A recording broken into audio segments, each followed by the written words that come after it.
Hello दोस्तों, welcome to main point study. आज हम करने वाले हैं पार्ट 2 कक्षा 10 का भारत में राष्ट्रवाद, और हम करने वाले हैं इसके most important MCQ and 1 marks question. ठीक है, एमसीक्यू एंड 1 मार्क्स क्वेश्चन करना कितना इंपॉर्टेंट हो गया ये आपको पता ही है। ओके जी, सो मैं आपको बता दूं ये पूरा का पूरा चैप्टर मैं पहले एक्सप्लेन कर चुका हूं। लिंक आपको नीचे डिस्क्रिप्शन में मिल जाएगा विद नोट्स। एक एक चीज़ मैंने कवर करवाई है, ठीक है। तो वहां पर जाके वो वीडियो देखना, जब आप पूरा चैप्टर समझ जाओगे तब यहाँ पर आना, ठीक है। इससे आपका एक टेस्ट भी हो जाएगा और आपको पता भी चल जाएगा कि कौन सा टॉपिक मेरा वीक रह गया है, कौन सा स्ट्रॉन्ग रह गया, दोबारा पढ़ने की ज़रूरत है या नहीं है, ठीक है।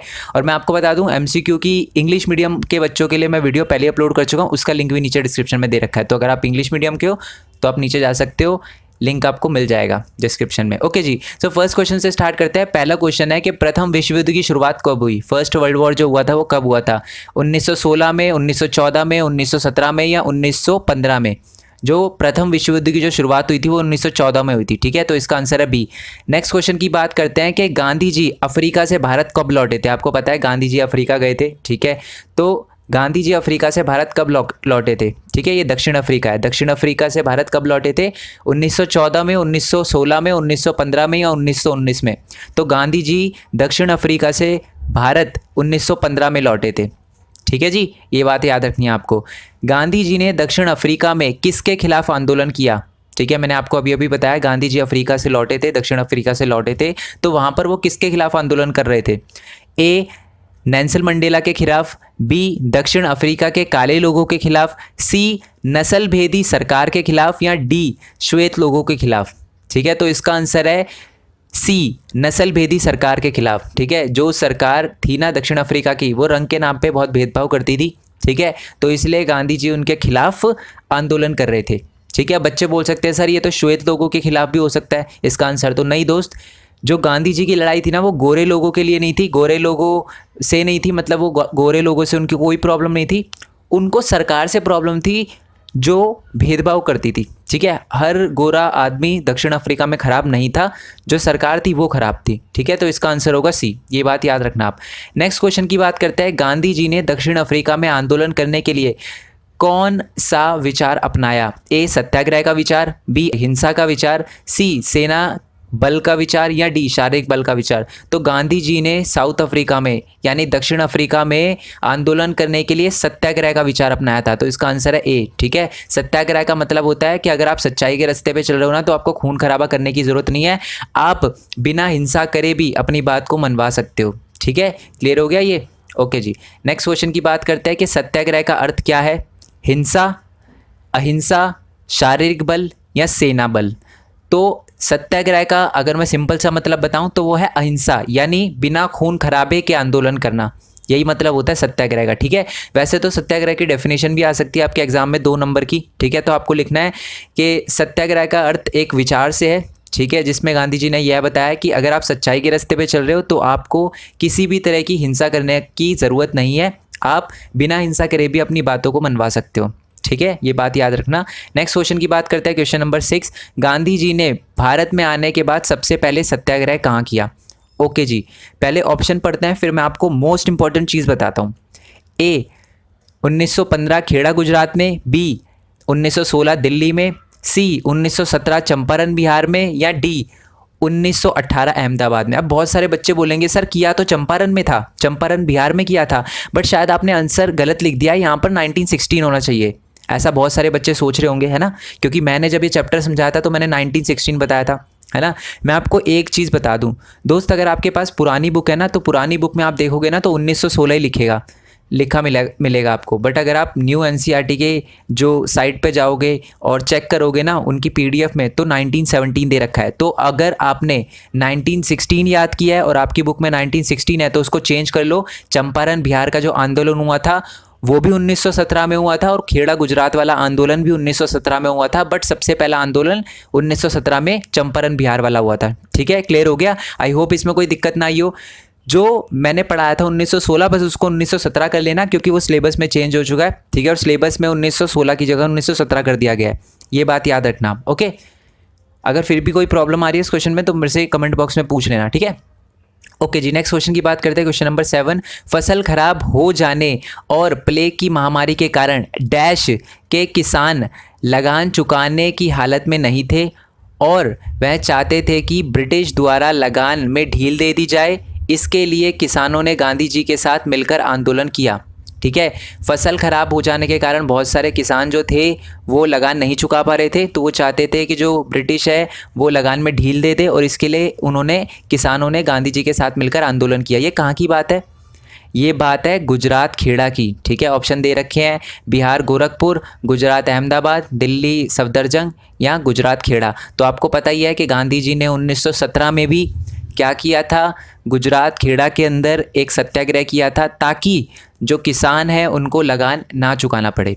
ओके, क्वेश्चन नंबर 8 है कि 1918 में गांधी जी ने सत्याग्रह कहाँ और क्यों किया? तो आपको पता ही है कि 1918 में तो गांधी जी ने एक ही जगह सत्याग्रह किया था, अहमदाबाद। तो अहमदाबाद ढूंढो, ये दिल्ली लिखा है, बिहार लिखा है, खेड़ा लिखा है, ये रहा, अहमदाबाद में किया था। और क्यों किया था? ताकि कारखानों में काम करने वाले मजदूरों की जो मजदूरी है वो बढ़ाई जा सके। ठीक है, ओके जी। नेक्स्ट क्वेश्चन पे आते हैं कि रॉलेट एक्ट सत्याग्रह किस वर्ष लागू हुआ? तो आपको पता ही है फरवरी 1919 में रॉलेट एक्ट सत्याग्रह लागू हुआ था। ठीक है, नेक्स्ट क्वेश्चन की बात करते हैं कि रॉलेट एक्ट किसके द्वारा लागू किया गया था?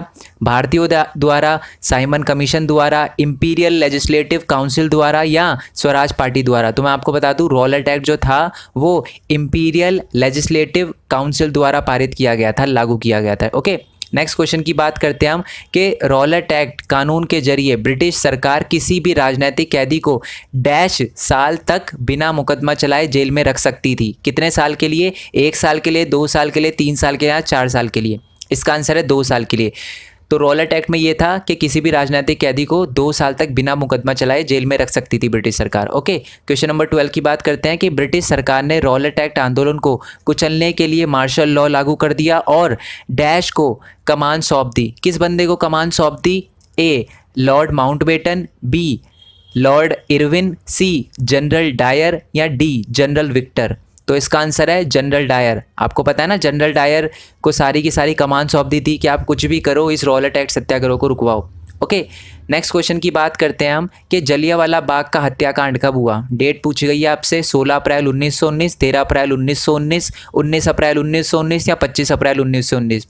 तो जो जलियांवाला बाग का हत्याकांड हुआ था ना, वो अपना हुआ था 13 अप्रैल 1919 को। ठीक है, उस दिन बैसाखी का मेला लगा हुआ था अमृतसर के अंदर।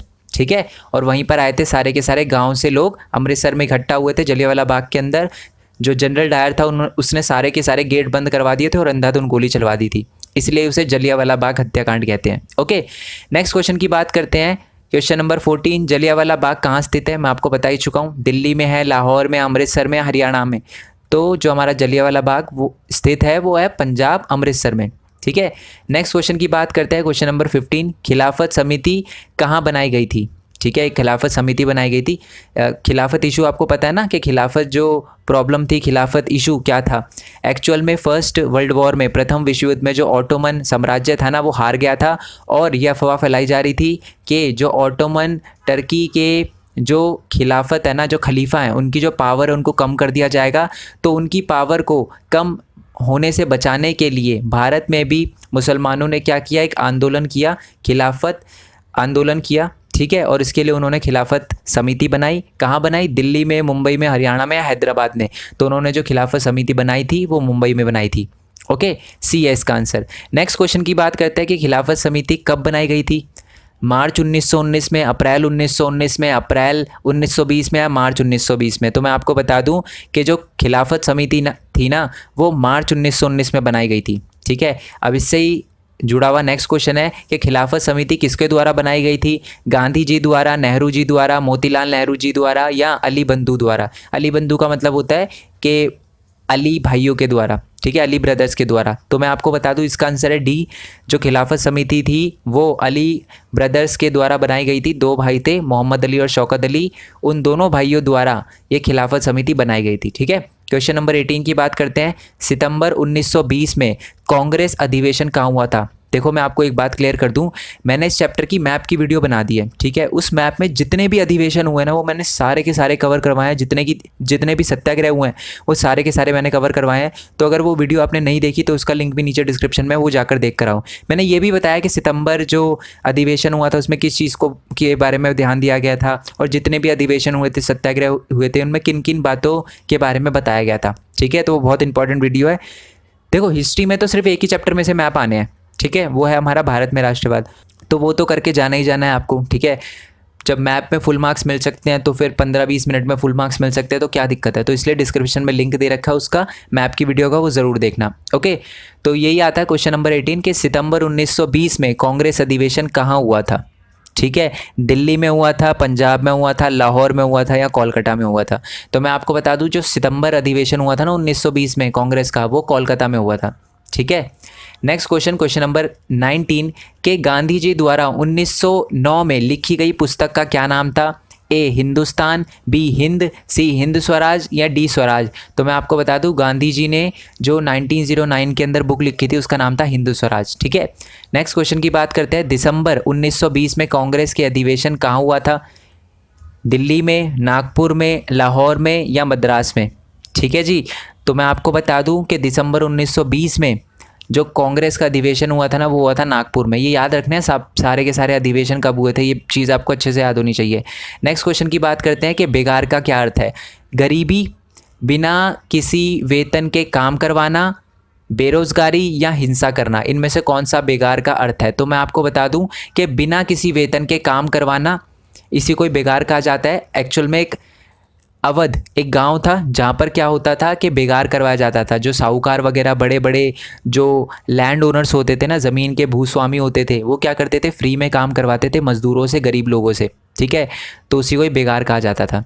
ओके, नेक्स्ट क्वेश्चन है आपका कि असहयोग खिलाफत आंदोलन की शुरुआत कब हुई। फरवरी 1920 में, जनवरी 1921 में, दिसंबर 1920 में या दिसंबर 1921 में, ठीक है। तो इसका आंसर है जनवरी 1921 में, असहयोग खिलाफत आंदोलन, जिसमें खिलाफत जो इशू था उसको उठाया गया था और साथ में स्वराज, तो इन दोनों के दोनों इशू को उठाया गया था और आंदोलन चलाया गया था। तो ये चलाया था जनवरी 1921 में, ठीक है, गांधी जी और अली ब्रदर्स के द्वारा। ओके, नेक्स्ट क्वेश्चन की बात करते हैं, क्वेश्चन नंबर 23। विरोध का एक ऐसा स्वरूप जिसमें लोग किसी दुकान, दफ्तर, फैक्ट्री में आने जाने का रास्ता रोक देते हैं, उसको क्या कहा जाता है। बेगार, विरोधी अवरोध, पिकेटिंग या रोकथाम। तो मैं आपको बता दूं, पिकेटिंग कहा जाता है जब आप आने जाने का रास्ता रोक दो, ठीक है, किसी भी दुकान या शॉप का। ओके, क्वेश्चन नंबर 24 की बात करते हैं हम। क्वेश्चन नंबर 24 है कि अक्टूबर 1920 अवध में जवाहरलाल नेहरू, बाबा रामचंद्र और कुछ अन्य लोगों के नेतृत्व में डैश सभा का गठन किया गया। कौन सी सभा का गठन किया गया। किसान सभा का, शोषित किसान सभा का, अवध किसान सभा का या भारत किसान सभा का। तो मैं आपको बता दूं कि 1920 में अवध के अंदर जो एक समिति बनाई गई थी या एक सभा बनाई गई थी, उसका नाम था अवध किसान सभा, जिसके जो लीडर थे वो थे जवाहरलाल नेहरू और बाबा रामचंद्र, ठीक है। बाबा रामचंद्र एक सन्यासी थे, ठीक है, जो कि गिरमिटिया मजदूर थे। गिरमिटिया मजदूर यानी एक ऐसा टाइम आया था जब उनको फिजी जाकर काम करना पड़ा था, ठीक है, और वो वापस आ गए थे। ओके, क्वेश्चन नंबर 25 की बात करते हैं। आंध्र प्रदेश की गुदेम पहाड़ियों में 1920 के दशक में गोरिल्ला आंदोलन चलाया गया। यह आंदोलन किसके नेतृत्व में चलाया गया, यानी यह आंदोलन किसने चलाया। गांधी जी ने, नेहरू जी ने, अलौरी सीताराम राजू ने या अली बंधु। मैं आपको बता दूं, ये जो गोरिल्ला मूवमेंट था ना आंध्र प्रदेश के गुडेम पहाड़ियों पर, ये चलाया था हमारे अलौरी सीताराम राजू ने, ठीक है। इनको आज भी बहुत याद रखा जाता है आंध्र प्रदेश में, लोक कथाओं में इनका नाम जुड़ा हुआ है। और साथ ही मैं आपको ये भी बता दूं कि 1924 में ब्रिटिश ने इनको फांसी चढ़ा दिया था, ठीक है। तो क्वेश्चन नंबर 26 की बात करते हैं। 1859 में डैश के तहत, डैश यानी किस कानून के तहत बागानों में काम करने वाले मजदूरों को बिना इजाज़त बागान से बाहर जाने की छूट नहीं दी जाती थी, और साथ ही में ऐसी इजाज़त ना के बराबर दी जाती थी। तो ये कौन सा कानून था जो 1859 में लागू हुआ था बागान में काम करने वाले लोगों के लिए। England immigration act, immigration act, inland immigration act. जो ए था ना वो था इंग्लैंड, और जो सी है वो है इनलैंड इमिग्रेशन एक्ट, या इनमें से कोई नहीं। तो मैं आपको बता दूं 1859 के अंदर जो ब्रिटिश सरकार थी वो इनलैंड, इंग्लैंड नहीं, इनलैंड इमिग्रेशन एक्ट लेकर आई थी, जिसमें उन्होंने ये बोला था कि कोई भी जो बागान में काम करने वाला मजदूर है वो बिना इजाज़त बागान से बाहर नहीं जा सकता। ओके, क्वेश्चन नंबर 27 की बात करते हैं कि गांधी जी ने किस घटना के बाद असहयोग आंदोलन वापस ले लिया। इसको सही कर लेना है, घटना है, किस घटना के बाद असहयोग आंदोलन वापस ले लिया। चंपारण की घटना, दिल्ली की घटना, चौरा चौरी की घटना या जलियांवाला बाग के हत्याकांड के बाद। तो मैं आपको बता दूं कि गांधी जी ने जो असहयोग आंदोलन था ना, असहयोग खिलाफत आंदोलन भी बोलते हैं, वो गांधी जी ने 1922 फरवरी में वापस ले लिया था, क्योंकि 1922 फरवरी में क्या हो गया था, चौरा चौरी की घटना हो गई थी, मतलब वहाँ पर खून खराबा हो गया था, पुलिस वालों के बीच में और सत्याग्रह के बीच में लड़ाई हो गई थी। तो आपको पता है गांधी जी अहिंसा के पुजारी थे, खून खराबे में वो विश्वास बिल्कुल नहीं रखते थे, तो इसलिए उन्होंने ये जो असहयोग आंदोलन था वो वापस ले लिया, क्योंकि इसमें खून खराबा होने लग गया था। ओके, नेक्स्ट क्वेश्चन नंबर 28 की बात करते हैं। CR दास और मोतीलाल नेहरू द्वारा बनाई गई पार्टी का क्या नाम था? गांधी पार्टी, सत्याग्रह पार्टी, स्वराज पार्टी या साइमन पार्टी? तो मैं आपको बता दूं CR दास और मोतीलाल नेहरू जी ने जो पार्टी बनाई थी उसका नाम था स्वराज पार्टी। ठीक है, नेक्स्ट क्वेश्चन की बात करते हैं। दिसंबर 1929 में नेहरू जी की अध्यक्षता में कांग्रेस अधिवेशन कहाँ हुआ? दिल्ली में हुआ, कोलकाता में हुआ, नागपुर में हुआ या लाहौर में हुआ? तो मैं आपको बता दूं दिसंबर 1929 में जो कांग्रेस अधिवेशन हुआ था वो लाहौर में हुआ था। ठीक है, डी है इसका आंसर। नेक्स्ट क्वेश्चन की बात करते हैं, वो ऊपर वाले से रिलेटेड है कि कांग्रेस के लाहौर अधिवेशन जो कि 1929 में हुआ था, अभी हमने देखा, में डैश की मांग को औपचारिक रूप से मान लिया गया। किसकी मांग को? हिंद स्वराज की मांग को, पूर्ण आज़ादी की मांग को, पूर्ण स्वराज की मांग को या अहिंसा के रास्ते को अपनाने की मांग को? तो मैं आपको बता दूं कि जो कांग्रेस का अधिवेशन हुआ था ना, लाहौर अधिवेशन, उसमें पूर्ण स्वराज की मांग को औपचारिक रूप से अपनाने की मांग को पूरा कर लिया गया था। ठीक है, तो इसका आंसर है सी। नेक्स्ट क्वेश्चन की बात करते हैं। अब बहुत सारे बच्चे बोलेंगे कि सर पूर्ण आज़ादी और पूर्ण स्वराज तो ऑलमोस्ट सेम ही बात है। तो सेम बात तो है, बट वर्ड बहुत ध्यान रखना है आपको। ठीक है, तो इसलिए पूर्ण स्वराज की बात को माना गया था। ठीक है, ओके, नेक्स्ट क्वेश्चन की बात करते हैं हम। क्वेश्चन नंबर 31, साइमन कमीशन में कुल कितने सदस्य थे? 7, 9, 10, 6। तो मैं आपको बता दूं साइमन कमीशन में टोटल 7 लोग थे और सातों के सातों में से एक भी इंडियन नहीं था। ठीक है, और इसी की वजह से बहुत सारे लोग साइमन कमीशन से परेशान थे, और जब साइमन कमीशन 1928 में जब भारत आया ना, तो गो बैक साइमन या गो बैक साइमन कमीशन के नारे लगाए गए थे, या साइमन गो बैक। ठीक है, नेक्स्ट क्वेश्चन की बात करते हैं। क्वेश्चन नंबर 32, असहयोग आंदोलन के दौरान मद्रास की डैश पार्टी के अलावा ज़्यादातर प्रांतों में परिषद चुनाव का बहिष्कार किया गया। एक पार्टी ने नहीं किया, वो कौन सी पार्टी थी? Congress party, Samajwadi party, justice party या बहुजन समाज पार्टी? तो मैं आपको बता दूं जस्टिस पार्टी ने पूरी तरीके से बहिष्कार नहीं किया था परिषद चुनावों का। एक्चुअली बात ये थी कि सारे के सारे जस्टिस पार्टी के अंदर दलित लोग थे, ठीक है, और कांग्रेस उनके साथ बहुत बुरा व्यवहार करती थी, और इनका मानना था कि हमारे पास एक ही चांस है, ठीक है, इस बार अगर हम पावर में नहीं आए तो कभी नहीं आएंगे पावर में, तो इसी वजह से इन्होंने इलेक्शन लड़ने का सोचा, चुनाव का बहिष्कार नहीं किया। ओके, क्वेश्चन नंबर 33 की बात करते हैं। गांधी जी ने नमक यात्रा कब शुरू करी? 6 अप्रैल 1930, 12 मार्च 1930, 12 मार्च 1931 या 16 मार्च 1930? तो मैं आपको बता दूं गांधी जी ने नमक यात्रा की शुरुआत 12 मार्च 1930 में करी थी। ठीक है, गांधी जी ने एक लेटर लिखा था लॉर्ड इरविन को और बोला था कि अगर 11 मार्च 1930 तक हमारी डिमांड पूरी नहीं हुई तो 12 मार्च को हम नमक यात्रा शुरू कर देंगे। ठीक है, तो इसका आंसर है 12 मार्च। 12 मार्च 1930 में ही गांधी जी ने नमक यात्रा की शुरुआत करी थी। ओके, नेक्स्ट क्वेश्चन की बात करते हैं कि गांधी जी ने नमक यात्रा की शुरुआत कहाँ से करी, कब करी, ये तो पता चल गया। कहाँ से करी? दिल्ली से करी, पंजाब आश्रम से, साबरमती आश्रम से या कांग्रेस के दफ्तर से? तो मैं आपको बता दूं गांधी जी ने नमक यात्रा की शुरुआत साबरमती आश्रम से करी। ठीक है, नेक्स्ट क्वेश्चन की बात करते हैं। क्वेश्चन नंबर 35, गुजरात में संपन्न किसानों को क्या कहा जाता था? पटीदार्स, जाट, साहूकार या मालिक? तो मैं आपको बता दूं कि गुजरात में जो संपन्न किसान, अमीर किसान होते थे, उनको पटीदार्स के नाम से जाना जाता था। ठीक है, ओके, नेक्स्ट क्वेश्चन की बात करते हैं कि भारतीय वाणिज्य एवं उद्योग परिसंघ, जिसको इंग्लिश में federation of Indian chamber of commerce and industry कहा जाता है, फिक्की, ठीक है, फिक्की शॉर्ट फॉर्म है, फिक्की का गठन कब हुआ? 1928 में, 1927 में, 1926 में, 1925 में? तो मैं आपको बता दूं जो फिक्की है उसका जो गठन है 1927 में हुआ था। ओके, तो अब नेक्स्ट क्वेश्चन की बात करते हैं। क्वेश्चन नंबर 37, पूना पैक्ट किस वर्ष लागू हुआ? 1930 में, 1932 में, 1931 में या 1933 में? ठीक है, तो मैं आपको बता दूं जो पूना पैक्ट है उसको लागू किया गया था 1932 में। ठीक है, और इसमें यह बोला गया था कि जो दलित है, ठीक है, अनुसूचित जाति और अनुसूचित जनजाति के लिए आरक्षित कर दी जाएगी सीटें, ठीक है, लोकसभा और राज्यसभा में, ये बोला गया था। ओके, नेक्स्ट क्वेश्चन की बात करते हैं। क्वेश्चन नंबर 38, वंदे मातरम का नारा किसने दिया था? अविंद्रनाथ टैगोर ने, गांधी जी ने, बंकिम चंद्र चट्टोपाध्याय ने या नेहरू जी ने? तो मैं आपको बता दूं वंदे मातरम का नारा जो था वो बंकिम चंद्र चट्टोपाध्याय ने दिया था। ओके, नेक्स्ट क्वेश्चन की बात करते हैं, क्वेश्चन नंबर 39। प्रथम विश्व युद्ध के दौरान ब्रिटिश सरकार ने ग्रामीण इलाकों में लोगों को जबरन भर्ती करना शुरू कर दिया था। ये बात सही है या गलत है? बिल्कुल सही बात है। प्रथम विश्व युद्ध के दौरान है ना, ब्रिटिशर को सेना की ज़रूरत थी, लोगों की ज़रूरत थी, तो उन्होंने ग्रामीण यानी गाँव के, भारत के गाँव में जो लोग रहते थे उनको ज़बरदस्ती सेना में भर्ती करना शुरू कर दिया था। तो इसका आंसर है सही। ये सही गलत है, ट्रू एंड फॉल्स। ठीक है, नेक्स्ट क्वेश्चन की बात करते हैं कि हिंद स्वराज पुस्तक 1909 में नेहरू जी ने लिखी थी। 1909 में तो लिखी गई थी, बट ये 1909 में नेहरू जी ने नहीं, गांधी जी ने लिखी थी। तो इसका आंसर है गलत। ठीक है, नेक्स्ट क्वेश्चन की बात करते हैं, क्वेश्चन नंबर 41। प्रथम विश्व युद्ध के दौरान भारत की अर्थव्यवस्था चरमरा गई थी। सही या गलत? बिल्कुल सही बात है, क्योंकि जो ब्रिटिश था वो पूरी तरीके से फर्स्ट वर्ल्ड वॉर में लगा हुआ था, तो वो हमारी इकोनॉमी पे बिल्कुल भी ध्यान नहीं दे पा रहा था। ओके, क्वेश्चन नंबर 43 की बात करते हैं कि गांधी जी अहिंसा के विचार पर चलते थे। सही बात है या गलत बात है?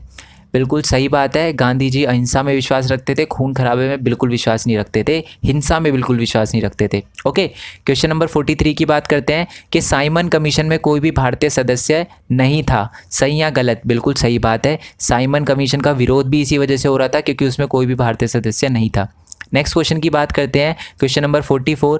भारत 1947 में ब्रिटिशों से आज़ाद हुआ। क्या ये बात सही है या गलत है? बिल्कुल सही बात है। जो भारत है 1947 में आज़ाद हुआ था ब्रिटिशरों से।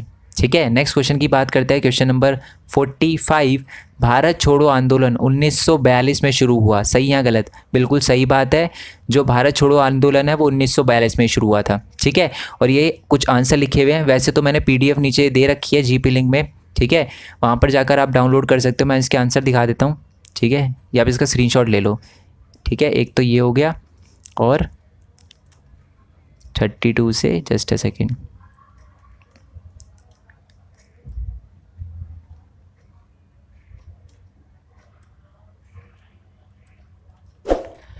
ओके यार, सो वीडियो अच्छी लगी हो तो वीडियो को लाइक करना, चैनल को सब्सक्राइब करना, जितना हो सके इस वीडियो को शेयर करना, बाकियों तक पहुंचाओ, बाकियों को बताओ, और साथ ही में मेरे न्यू चैनल का लिंक दे रखा होगा दोस्त, उसको ज़रूर सब्सक्राइब करना, क्योंकि मैं उस पर आपके लिए मोस्ट इंपॉर्टेंट चीज़ डालने वाला हूं। क्योंकि हमेशा कभी ना कभी तो किसी ना किसी स्कूल में पढ़ने वाले बच्चों के सामने पैसे से रिलेटेड प्रॉब्लम आई होगी, तो मैं आपको ये बताने वाला हूँ कि मैंने यूट्यूब चैनल कैसे स्टार्ट किया और आपके पास और कौन कौन से प्लेटफॉर्म है जिससे आप अर्न कर सकते हो। ठीक है, देखो, एज का और आपकी पढ़ाई लिखाई का, आपकी अर्निंग से इतना ज़्यादा कोई लेना देना नहीं है। ज़रूरी नहीं है कि आप छोटे हो तो आप अर्न नहीं कर सकते। आपने देखा होगा कि बहुत सारे 16-17 साल के बच्चे भी बहुत ज़्यादा अर्न करते हैं, 14-15 साल के बच्चे भी। ठीक है, तो मैं आपको उसी के बारे में बताने वाला हूँ। बहुत सारे बच्चे पूछ रहे थे कि मैं एडिटिंग कैसे करता हूँ, उसके बारे में भी बहुत सारी चीज़ें, अलग अलग प्लेटफॉर्म के बारे में बताने वाला हूँ जिससे मैं अर्निंग करता हूँ। ठीक है, तो उस चैनल को सब्सक्राइब करना मत भूलना। साथ में नोट्स, ये जो है ये PDF है और अलग अलग चैप्टर के नोट्स, वैसे तो हर वीडियो के डिस्क्रिप्शन में आपको GP लिंक मिल जाता है। GP लिंक से नोट्स कैसे डाउनलोड करने हैं उसकी भी वीडियो नीचे डिस्क्रिप्शन में दे रखी है।